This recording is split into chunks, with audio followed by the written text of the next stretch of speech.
Pastor Márcio já dispensa a apresentação, né? Só a Lúcia que não conhece ele direito, né? Só a Lúcia, né? Aquela jovem lá, né? Quem não lembra da Lúcia, a Lúcia, esposa do Márcio, está lá, tá aqui conosco, hoje veio, pôde estar junto. E hoje nós teremos essa palavra desse homem abençoado por Deus. Amém? Fique à vontade. Saúde a igreja com a paz do Senhor. Amém. Quero agradecer mais uma vez a oportunidade, a confiança que o pastor Sávio depositou em mim, né? De estar mais uma vez entregando o púlpito, né, nas minhas mãos, né? É muita confiança, eu falo para ele, olha, rapaz. Mas glória a Deus, né, irmãos? Deus é bom e a sua misericórdia dura para sempre, amém? Aleluia. Eu queria compartilhar com os irmãos hoje, no livro de 1 Crônicas, no capítulo 4, e o versículo é de número 10. Vamos ficar de pé, então? Vamos ler a palavra do Senhor? 1 Crônicas, capítulo 4, versículo 10.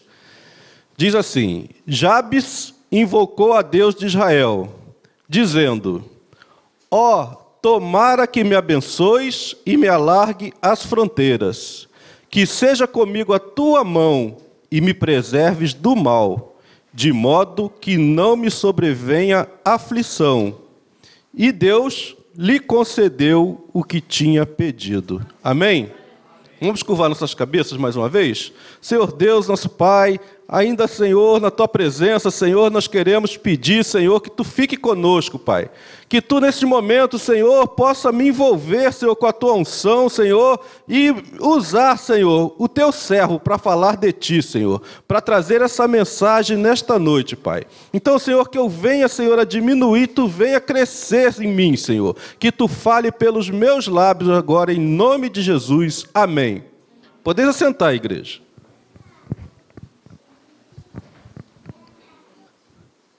Essa oração é uma oração muito bonita e muito simples, né?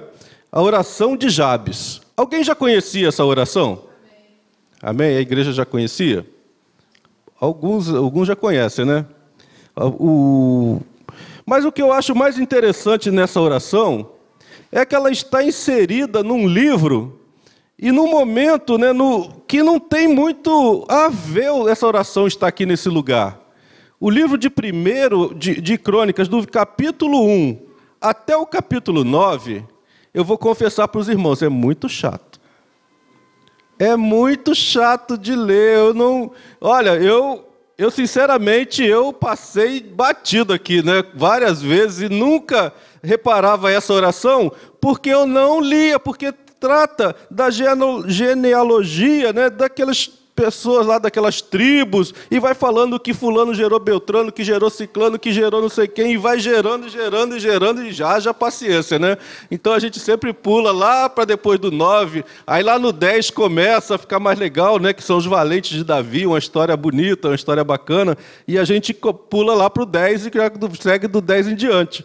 E eu acho interessante que o autor, o cronista, ele vem falando dos filhos de Davi, nesse momento, os descendentes de Salomão, a descendência de Davi, e ele vai escrevendo, né, os descendentes de Judá, e ele vai falando uns nomes aqui difíceis de ler, difíceis da gente, né, pronunciar, e eu acho que serve até para quem está sem inspiração para botar nome em filho, de repente, aqui tem uns 500, pode procurar por aqui, que pode até conseguir achar algum que interesse, né? Mas tem aqui, ó, Pedaías, olha só, Pedaías, nome bonito. Senazar, mas vamos lá. E o autor, no meio dessa confusão toda aqui, ele vai escrevendo e ele chega em Jabes.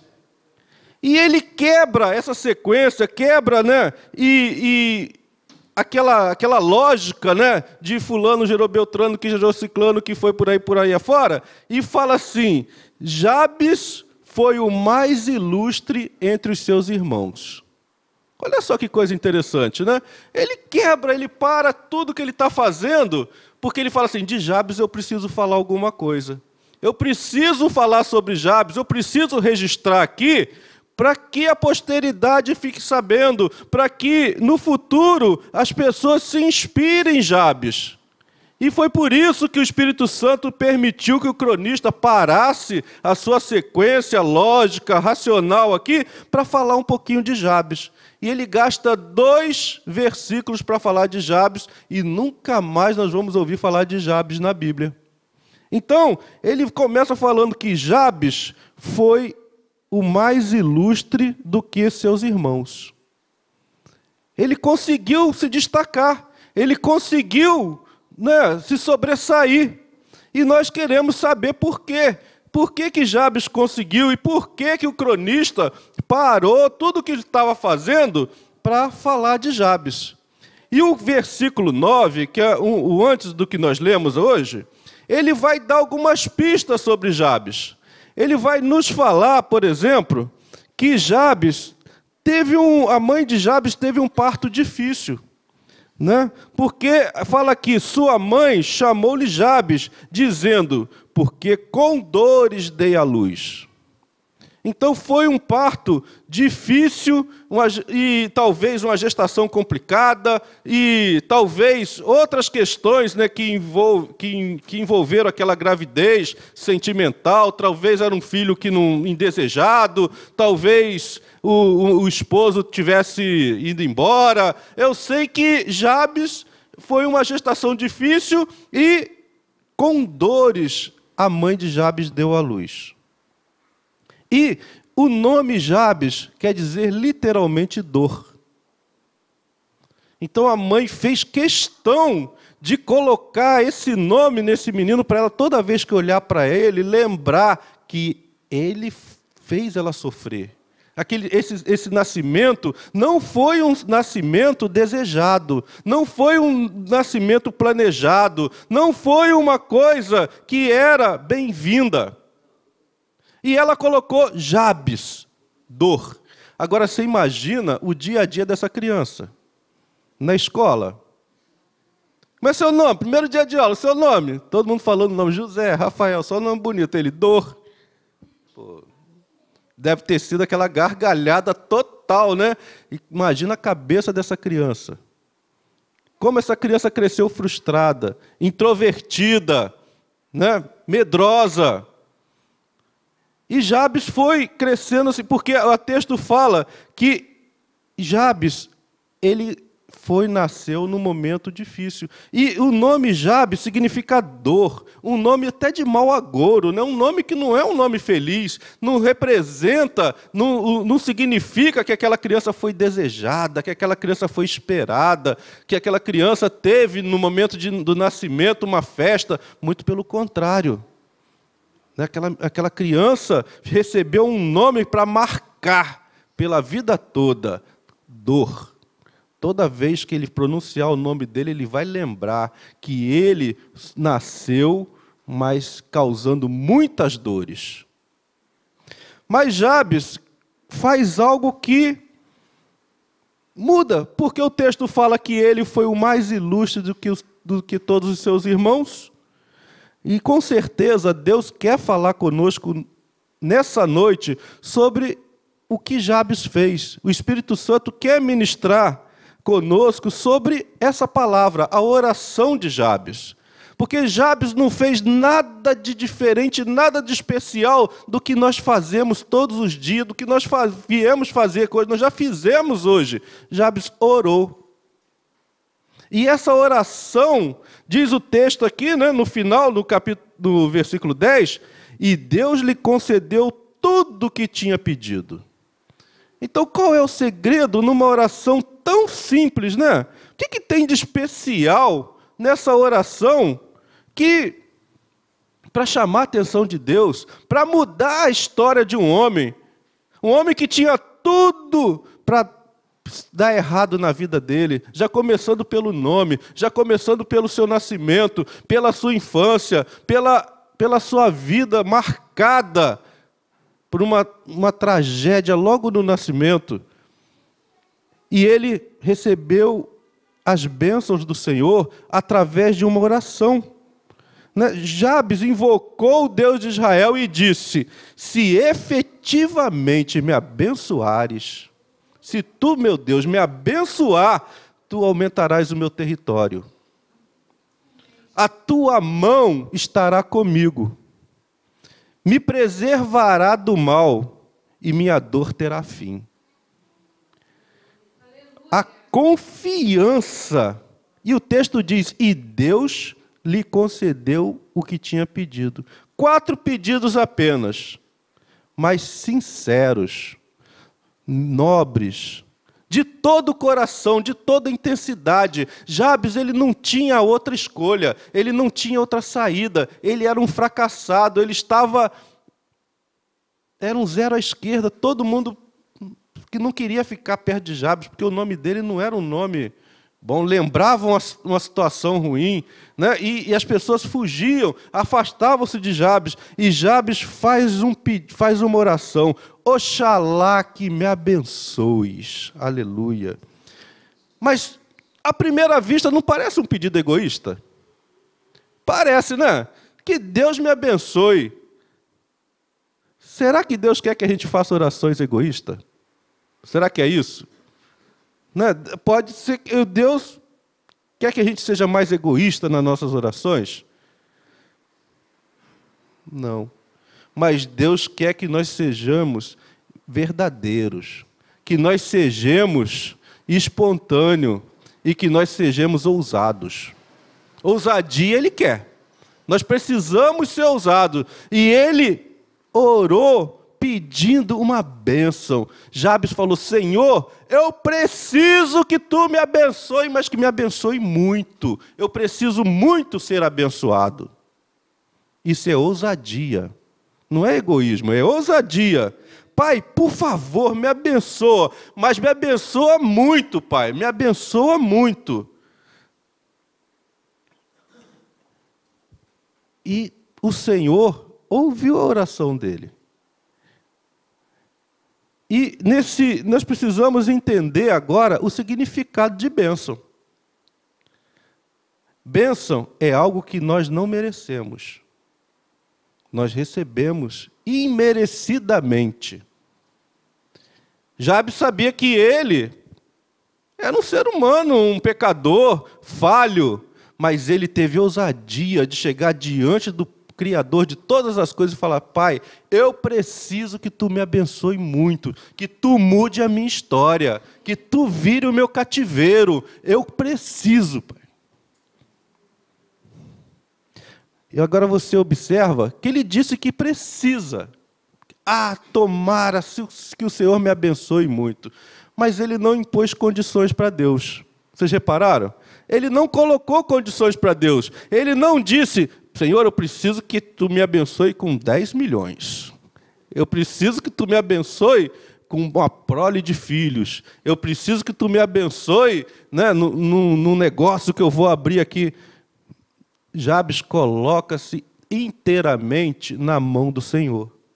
Ele se coloca inteiramente reconhecendo a soberania de Deus. Ele só pediu que Deus o abençoasse muito, mas quando e onde é no tempo de Deus, no lugar de Deus, na hora que Deus escolher.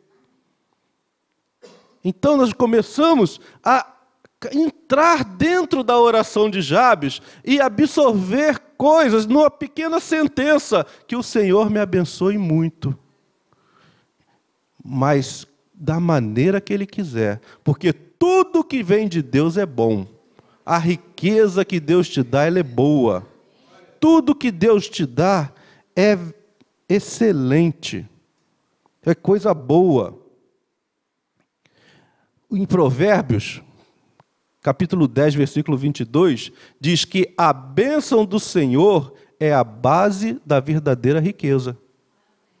A verdadeira riqueza, aquela que você pode possuir e dormir tranquilo, deitar sua cabeça no travesseiro, aquela riqueza que não vai te trazer doença, não vai te trazer enfermidade, sua pressão não vai subir, você não vai ficar com medo do telefone tocar altas horas da noite, ou então de você receber uma intimação judicial para prestar conta daquele dinheiro, do leão do imposto de renda bater na porta da sua casa, é a bênção do Senhor.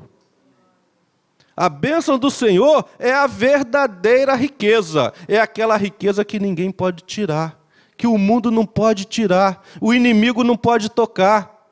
É essa riqueza, e era essa riqueza que Jabes estava pedindo. A verdadeira riqueza, ela enriquece, ela não traz tristeza e nem preocupações. Provérbio 10, 22. Então, você observa que Jabes, ele se colocou inteiramente nas mãos de Deus. Ele deixou que Deus, o Deus cuja natureza é abençoar, o abençoasse como ele quisesse. E ele falou, se o Senhor me abençoar, tu vai alargar a minha tenda. Aleluia. Em outra tradução, alargar minhas fronteiras. E eu estava pensando, tenda, olha, a figura da tenda é muito bonita, que tenda não tem ângulo, não tem quina, né? A tenda ela é circular, e o Senhor vai alargar minha tenda. Quer dizer, o Senhor vai me abençoar em todos os sentidos, em todas as áreas da minha vida. O Senhor vai me abençoar, porque a bênção do Senhor, ela enriquece e ela é completa. O Senhor, ele nos abençoa, não despede ninguém pela metade. Ele não vai te dar uma bênção só 50%. Ele vai abençoar a sua saúde, ele vai abençoar a sua casa, ele vai abençoar o seu emprego, vai abençoar o seu negócio, vai abençoar os seus filhos, vai abençoar a sua vida toda. É toda. É como a gente canta, pela direita, pela esquerda, por todos os lados eu sou abençoado. Essa frase, alarga minhas fronteiras, esse clamor engloba todos os aspectos físicos, materiais, financeiros, familiares e principalmente espirituais. Jabes, quando ele pediu para que Deus alargasse as fronteiras dele, ele estava sabendo, ele sabia também que tinha o lado espiritual. Então Jabes estava orando, Deus, alarga o meu ministério. Alarga, Senhor. E cada um de ministério aqui, não são os pastores que tem, não. Cada um tem um ministério aqui. Cada um tem uma missão do Senhor aqui neste lugar, um objetivo para estar aqui. E Jabes começou a clamar, Senhor, alarga a minha tenda, porque se o Senhor me abençoar, tu vai alargar a minha tenda. E tudo que tu me deres é para eu investir, é para eu trabalhar no reino, é com o objetivo da expansão do teu reino nesse mundo.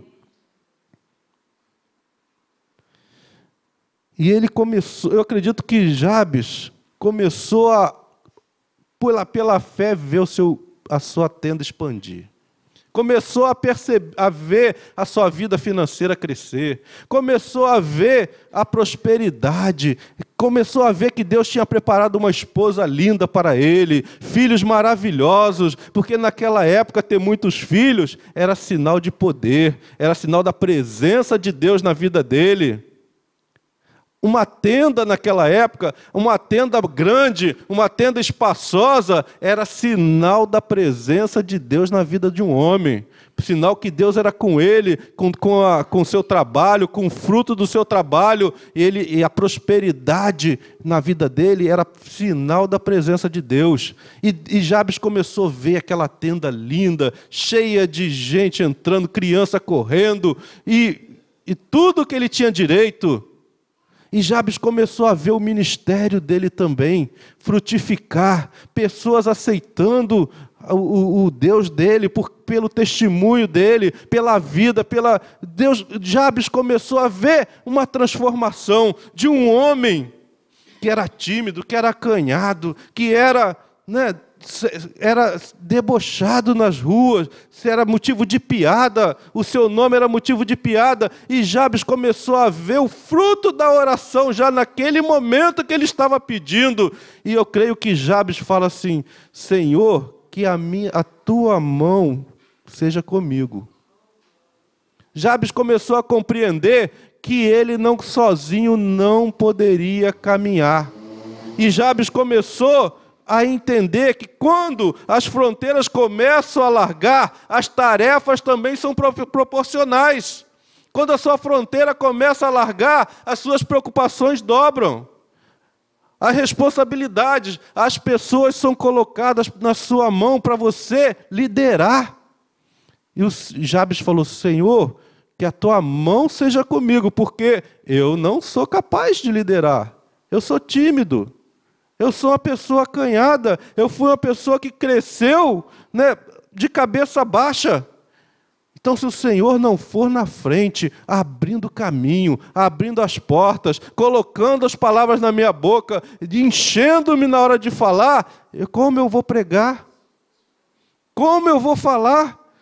Que tu seja comigo, Senhor, que tu me use, e na hora que tu me usar, que tu me encha do teu Espírito, e quando eu abrir a boca, saia de ti. Que oração inteligente, né, irmão? Simples, né? Simples. Às vezes a gente vê cada oração, né, que as pessoas se tremem toda, muda a voz, faz aquela voz de caverna, de assombração, né? E crente que estava fazendo alguma coisa, e ele fez uma oração tão simples, né? Que alarga a minha fronteira, que a tua mão seja comigo. Mas Jabes, a oração de Jabes era uma coisa profunda, sincera, aquilo que ele estava necessitando. Eu preciso que tu seja comigo, porque senão eu sou uma pessoa muito triste, muito para baixo, muito negativa. Eu cresci para dar errado. Só tu pode fazer dar certo. E é quando Deus está conosco, tudo que é para dar errado dá certo. Quando Deus está conosco, não há impossíveis. Quando Deus está conosco, não tem nada que nos impede de caminhar, de avançar. E Jabes foi muito feliz, muito inteligente. Ele falou: Senhor, que a tua mão seja comigo. Aleluia. E eu acho agora a frase mais inteligente, mais assim, a grande sacada dele: e me preserves do mal. Aqui ele foi de uma felicidade, porque me preserve do mal. A gente costuma orar: me livra do mal, não é? Não dá a impressão que o mal já está, a gente já está, né, como diz lá no interior, a vaca já foi para o brejo, né? E a gente: Senhor, me livra do mal, Senhor. Parece que o mal já está grudado na gente, né? E ele falou: me preserve do mal. Me preserve do mal. Vem à mente aquela figura, né, quando não tinha geladeira, essa coisa. Não é do meu tempo não, tá? Meu avô que contava. Que pegava a carne e salgava a carne para quê? Para que as bactérias não atacassem a carne e ela não apodrecesse. Isso é preservar, né? Evitar que o mal chegue, né? E outro dia a internet é boa por isso, outro dia eu estava pesquisando na internet e eu vi uma ilustração muito interessante que diz que lá no Oriente tem uma mosquinha que ela gosta de colocar os ovos no nariz da ovelha. Então ela vem voando, entra no nariz da ovelha e coloca os ovos dentro do nariz da ovelha. E isso faz com que a ovelha fique muito agitada, porque ela quer se livrar daquelas moscas, daqueles ovos que ficam ali dentro fecundando dentro, porque ali é quentinho, úmido, né? E os ovos ficam ali dentro. E ela fica muito incomodada, ela para de se alimentar, ela começa a se agitar no meio do rebanho, debater no meio, e ela procura uma árvore, uma pedra, para bater a cabeça, para tirar aqueles ovos dali. E acaba que ela pode vir a fazer óbito. Né? Então, o que o pastor faz? O pastor descobriu que o azeite de oliva é repelente para aquela mosca. Então ele faz o seguinte, ele derrama o azeite na cabeça da ovelha, e quando o mosquitinho vem voando, ele sente aquele cheiro do azeite e vai embora. Não posa, não bota. E Davi usa essa ilustração várias vezes. No Salmo 23, mesmo ele diz, Senhor, unge minha cabeça com óleo e meu cálice transborda. Então, quando eu li essa frase, me preserve do mal, eu lembrei dessa ilustração que eu já li já tem um tempo, né? Porque nós precisamos do Espírito Santo, que o Espírito Santo derrame o óleo dele sobre nossas cabeças. Porque quando nós temos o cheiro da presença do Espírito Santo na nossa vida, nenhum demônio pode te tocar. Porque quando ele vem voando que nem um mosquitinho para botar as coisas dele em nós, ele sente o cheiro do óleo ungido, o óleo de Deus, o óleo santo, e ele bate em retirada. Então Jabes foi muito esperto, muito inteligente. Me preserve do mal, derrama do teu óleo sobre minha cabeça, sobre o meu corpo, me lava com esse óleo, porque eu quero ser preservado do mal. Para quê? Para que não me sobrevenha aflição. Então, quando você está com aquele óleo, o óleo está no óleo, né, como diz aí nos pentecostais, né? Eu também sou pentecostal, tá, gente? Quando a gente está no óleo, né?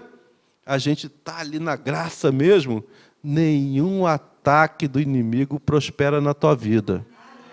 Então, foi isso que Jabes fez, né?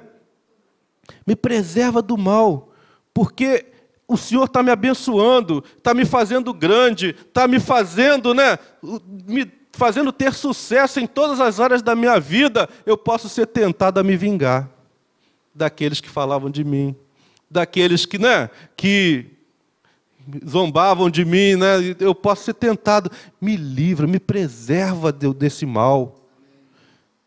Quando a gente começa a ganhar dinheiro, a tendência também é a gente ficar soberbo, né? A gente... não conheço não, quem é? Ligou? Fala que eu não estou. Então, é por aí, né? E a gente, então, me preserva desse mal. E na vida espiritual também, irmãos. É perigoso, né? Quando a gente começa a ficar muito crente que prega, né? Deixa comigo, eu prego, olha, eu estou indo bem mesmo. Aí o Senhor, é hora que o Senhor dá a rasteira, né? E aí o tombo é feio. E a gente precisa pedir a graça ao Senhor, me preserva desse mal, de eu ficar orgulhoso, de eu ficar cheio de mim, de eu achar que eu sou o teólogo, né? Que sei todas as teorias e consigo... Deus me livre, me preserva desse mal, preserva. E o crente também. Aquele crente, né, que vai lá no fulano, que é ele, a oração dele, olha, a oração dele é bater e valer. E ele fica ali naquela obrigação, né, de orar, de profetizar, de fazer, né, as coisas acontecerem. E ele começa a... Eu conheci uma que... Vou contar, tá, Lúcia? A profeta foi lá em casa. Aí, primeira vez ela foi, tudo bem, foi a segunda. Aí um dia ela foi, né? A Lúcia sempre, né, capricha, faz um bolinho, faz um negócio. Profeta lá em casa é bem tratado, o negócio é bom. Mas nesse dia, eu não sei, ela não estava com muito tempo e ela comprou mortadela. Aí, né? Comprou correndo lá um pão, mortadela, e na hora, vamos lanchar, a profeta já saiu na frente, que o profeta também come, que é um negócio. Gosta de comida. Aí, foi lá, chegou lá, comeu, né, e tudo bem, não falou nada, né? Aí depois, a Lúcia tentou entrar em contato com ela, não conseguiu, ligou para a irmã, que é mais íntima dela, irmã, o que aconteceu? Ela não gostou, não. Ela não gostou não porque você deu pão com mortadela para ela. Ela saiu falando que ela está acostumada, e o pior, irmão, ela está acostumada a profetizar e ganhar R$200. Porque a Lúcia só deu o dinheiro da passagem para ela, entendeu? A Lúcia deu pão com mortadela e o dinheiro da passagem para ela voltar de ônibus, né? Além de eu comer pão com mortadela, ela ainda me deu o dinheiro só da passagem. Eu estou acostumado a profetizar e ganhar R$200. É, irmão. Senhor, me preserva do mal. Me preserva do mal. Olha que oração inteligente. Né? Que oração inteligente.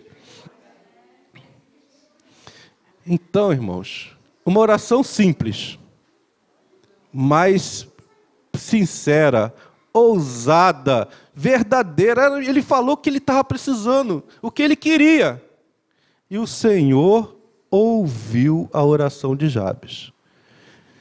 E eu creio que a essência dessa oração está onde? Na sinceridade, na ousadia, em você chegar diante do Pai de peito aberto. Eu preciso, Pai. Me ajuda. Me ajuda. Eu preciso ser abençoado. Eu não tenho ninguém. Eu sou uma pessoa retraída. Não tem ninguém querendo me ajudar. As minhas forças acabaram. Pelas minhas pernas eu não consigo andar mais, mas o Senhor é o Senhor dos senhores. Tu pode todas as coisas, tu pode me abençoar, e se o Senhor me abençoar, tu vai alargar a minha fronteira. A sua mão vai ser sobre mim. Tu vai andar comigo. Eu vou ser cheio do Espírito Santo. E me preserva do mal, para quando tu me encher, eu não ficar vaidoso, não ficar soberbo. Me preserva do mal, para que não me sobrevenha aflição. É uma oração simples. Mas, irmãos, não é para a gente sair decorar essa oração e sair recitando ela não, porque não tem valor nenhum desse jeito. Né? Senão vira uma reza, uma ladainha, e não é isso a questão. A questão é que em cada frase dessa existe uma intenção. A intenção de ser abençoado. A intenção de ver a sua vida, né? Projetar a sua vida para o futuro, projetar a sua vida para frente, projetar a sua vida positivamente, colocar a sua vida na mão de Deus, porque Deus é bom, Deus não castiga, Deus quer nos abençoar abundantemente. Deus está pronto para que derramar bênção sobre nossas vidas. Basta nós pedirmos de coração aberto, sinceridade, ousadia diante do Senhor. O Senhor não se engana, Ele conhece o nosso coração. Antes de você pedir, Ele já sabe para que você vai pedir. Então não vai nessa não, que é furada, você não vai conseguir. Deus sabe todas as coisas. E Ele sabe a intenção do nosso coração. Que nós sejamos ousados nas nossas orações, sim. Que nós sejamos sinceros diante do Senhor. E como foi com Jabes, o Senhor ouviu a oração de Jabes e lhe concedeu tudo que ele tinha pedido. Assim vai ser conosco também, em nome de Jesus. Amém? Amém.